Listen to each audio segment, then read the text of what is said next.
Գյումրին մեր պետության ամենակոլորիտով քաղաքն է, ինչպես բոլորս ասում ենք, հայրաքաղաքն է, աղքատ հայրաքաղաք ունենալը, դուք պատկերացնում եք, չէ՞ ինչը, ոնց որ երեխան ցանկանա, որ իր հերը միշտ աղքատ լինի, անունը դրել են հայրաքաղաք,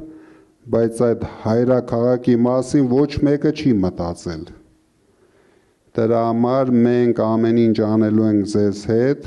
և դուք վստահ եղեք, զարգացնելու ենք Շիրակի մարզի տնտեսությունը և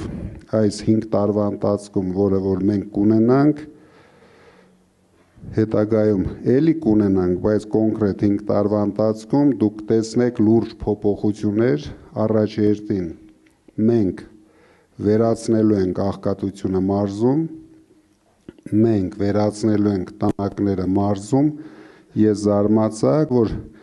նույնիսկ ոչ մի շենք, նորակառույց այս 8 տարիների ընթացքում Գյումրիում չի կառուցվել։ Մեր քաղաքականությունը պետք է լինի հավասարաչափ զարգացնել Երևանի այդ մարզերը, մենք հասկանում ենք գյուղերի պրոբլեմները, շրջանների պրոբլեմները, դրա համար դուք կունենաք, վստահ եղեք, շատ լավ քաղաք, հարուստ ժողովրդով